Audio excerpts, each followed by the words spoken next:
সন্ত্রাস কবলিত মোহনপুরে আক্রান্ত বাম নেতার পাশে জিতেন্দ্র চৌধুরী ও তার প্রতিনিধি দল। ত্রিপুরার রাজনৈতিক অঙ্গনে গত কয়েকদিন ধরে মোহনপুর মহকুমার পরিস্থিতি উত্তপ্ত হয়ে উঠেছে। গত 23শে ডিসেম্বর সিধাই মোহনপুর এলাকার পরিচিত সিপিআইএম নেতা রমন দেবের বাড়িতে একদল দুষ্কৃতী অতর্কিতে হামলা চালায়। অভিযোগের আঙুল সরাসরি শাসক দল বিজেপি আশ্রিত বাহিনীর দিকে। এই ঘটনার খবর ছড়িয়ে পড়তে এলাকায় ব্যাপক চাঞ্চল্য ও আতঙ্কের সৃষ্টি হয়েছে। ঘটনার পর থেকেই রমন দেবের পরিবার চরম নিরাপত্তাহীনতায় ভুগছিলেন। এই কঠিন সময়ে তাদের মনোবল জাগাতে ও পরিস্থিতির সরজমিন তদারকি করতে আজ মোহনপুরে রমন দেবের বাসভবনে ছুটে যান এক উচ্চ পর্যায়ের বাম প্রতিনিধি দল। এই প্রতিনিধি দলের নেতৃত্বে ছিলেন সিপিআইএম পলিট ব্যুরো সদস্য তথা রাজ্যের বিরোধী দলনেতা জিতেন্দ্র চৌধুরী। তার সঙ্গে ছিলেন দলের রাজ্য সম্পাদক মণ্ডলীর সদস্য রতন দাস, শঙ্কর প্রসাদ দত্ত এবং স্থানীয় স্তরের অন্যান্য নেতৃত্বরা। আক্রান্ত নেতার বাড়িতে পৌঁছে জিতেন্দ্র চৌধুরী পরিবারের সদস্যদের সঙ্গে দীর্ঘ সময় কথা বলেন এবং তিনি তাদের উপর হওয়া সেই রাতের ভয়াবহ অভিজ্ঞতার কথা শোনেন এবং তাদের আশ্বস্ত করেন যে দল তাদের পাশে পাহাড়ের মতো দাঁড়িয়ে আছে। রমন দেবের পরিবারের সদস্যরা জানান সেদিন রাতে কিভাবে এক দল মত্ত দুষ্কৃতী তাদের বাড়ির দরজা জানলা ভেঙে ভেতরে ঢোকার চেষ্টা করে, অশ্রাব্য ভাষায় গালিগালাজ করে সহ প্রাণনাশের হুমকি দেয়। এই বিবরণ শোনার পর জিতেন্দ্র চৌধুরী ক্ষোভ উগরে দেন। পরে সাংবাদিকদের মুখোমুখি হয়ে তিনি অত্যন্ত সহজ ও দৃঢ় ভাষায় বলেন, ত্রিপুরায় এখন গণতন্ত্রের লেশমাত্র অবশিষ্ট নেই।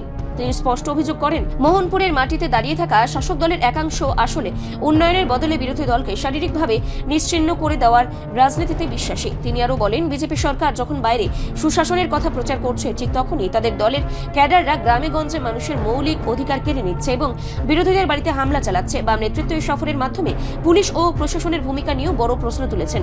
জিতেন্দ্র চৌধুরী জানান, ঘটনার এতদিন পার হয়ে গেলেও দোষীদের বিরুদ্ধে কোনো কঠোর পদক্ষেপ নেওয়া হয়নি, যা অত্যন্ত দুর্ভাগ্যজনক। তিনি মোহনপুর বাসের উদ্দেশ্যে বার্তা দেন যে ভয়ের এই পরিবেশ চিরকাল থাকবে না। মানুষ যেভাবে একজোট হচ্ছে তাতে আগামী দিনে এই অপশাসনের অবসান ঘটবেই।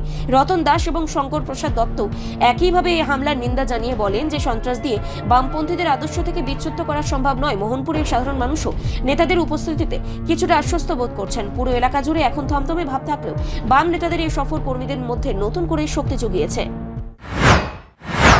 এসেছি মোহনপুর বিধানসভা এলাকার জগৎপুর এলাকাতে। এই বাড়িটা হলো আমাদের পার্টি নেতা এই ফণীভূষণ দেব, এখন তার ভাইপু রমন দেব হলো আমাদের পার্টির মোহনপুর মহকুমা কমিটির সম্পাদক অন্যতম সদস্য। গত 21শে ফেব্রুয়ারি সারা ত্রিপুরাজ্যের সাথে, সারা ত্রিপুরাজ্য বললে ভুল হবে, সারা বিশ্বব্যাপী এখন 21শে ফেব্রুয়ারি এটা আন্তর্জাতিক মাতৃভাষা দিবস হিসাবে প্রতিপালিত হয়। তো আমাদের পার্টি আমরা সিদ্ধান্ত নিয়েছি ত্রিপুরার সর্বত্র যেখানে আমাদের সংগঠন আছে আমরা এই দিবসটাকে সেখানে যথাযথ মর্যাদার সাথে প্রতিপালন করব। তারা এই মোহনপুর লোকাল কমিটির অধীনে একটা জায়গাতে, মোহনপুর যে এসডিএম অফিস তার পাশেই একটা বাড়ি তারা করেছেন। কেন তারা এই জাতীয় কর্মসূচি পালন করল? তার একদিন বাদে 23 তারিখ ঘটনা হয়েছে না, 23 তারিখে সকাল 8টায় এখানে শতাধিক শাসক দলীয় পরিচিত তাদের কর্মী সমর্থক, আমি অন্য বিশেষণ বললাম না,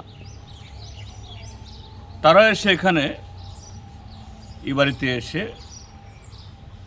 আমাদের কমরেড রমন দেবকে খোঁজখবর করা শুরু করেছে। কোথায় সে, কেন সেই জাতীয় কর্মসূচিতে সামিল হয়। এখানে কোনো ধরনের রাজনৈতিক বা সামাজিক বা সাংস্কৃতিক কর্মকাণ্ড করা যাবে না, এমনকি মাতৃভাষা দিবস পালন করা এটাও এদের চোখে অন্যায়। আমি একটু বলবো, এই বাড়ির উপর আক্রমণ এটাই প্রথমবার না। এই বাড়ির ছেলে ফণীভূষণ দেব 1993 ইংরেজিতে আজকে যারা এই যে কোটা মোহনপুর এলাকার মধ্যে গত 8 বছর ধরে এই পরিবেশ তৈরি করে রেখেছে, তখন তারা এই রাজনৈতিক দলের সদস্য ছিলেন না। কিন্তু নেতা এখন যিনি আছেন, নেতা তখনও তিনিই ছিলেন আরেকটা রাজনৈতিক দলের।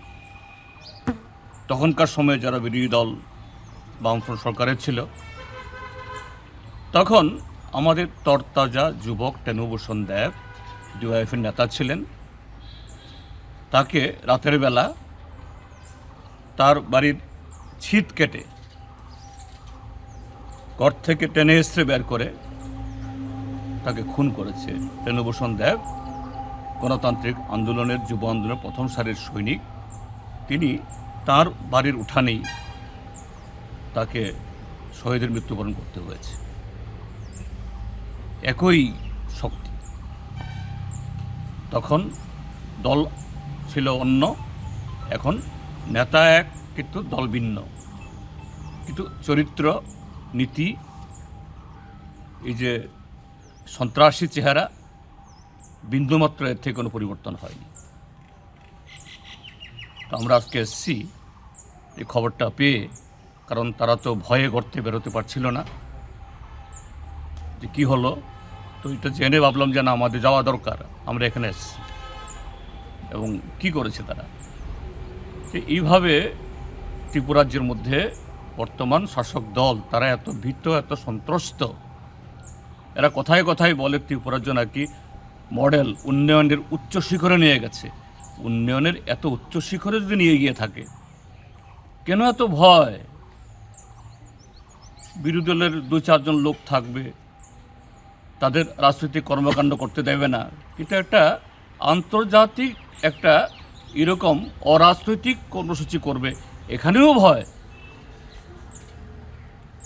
তো তাদের যে নীতি, মতাদর্শ ভেতর থেকে যে কতটা একদম খোকলা হয়ে আছে, এটাই প্রমাণ করে জনবিচ্ছিন্নতা। এই জন্যই যে না, রাজনৈতিক কর্মসূচি তো নাই, অন্য কোনো কর্মসূচি তা তোমরা করতে পারবে না। এটাই যে আজকের শাসক দল যে নয়া ফেসিবাদী একটা ব্যবস্থা কায়েম করার জন্য আমাদের দেশে তথাকথিত তাদের রাম রাজ্য বা ওই কি জানি বলে এই হিন্দু রাষ্ট্রের নামে এটা তৈরি করার ল্যাবরেটরি হিসেবে ত্রিপুরাজ্য পরিণত করতে চায়। এই মোহনপুর তার অন্যতম ল্যাবরেটরি। আমরা জনগণের কাছে তুলে ধরছি, পৃথিবীতে কোনো স্বৈরাচারী দল বা কোনো স্বৈরাচার অনন্তকাল ইবে টিকে থাকতে পারে না, এদের পতন অনিবার্য। সমস্ত অংশের মানুষ, আমি জানি, আমরা বুঝতে পারি এখানকার সংখ্যাগরিষ্ঠ মানুষের সমর্থন তারা পাচ্ছে না, কাজে ভয় পাচ্ছে, এই ভয় থেকেই সব করছে। আমি তাদের সবার কাছে বলবো, বেরিয়ে আসুন। না সিপিআইএমে যোগদান করতে হবে তা নয়, গণতন্ত্র পুনরুদ্ধার এবং বাক স্বাধীনতা, কথা বলার অধিকার, অন্যায়কে অন্যায়, ন্যায়কে ন্যায়, ভালোকে ভালো, মন্দকে মন্দ বলার এই পরিবেশ তৈরি করার জন্য সবাই বেরিয়ে আসুন, এটাই আমাদের আবেদন। রিপোর্ট সংবাদ প্রতীক্ষা।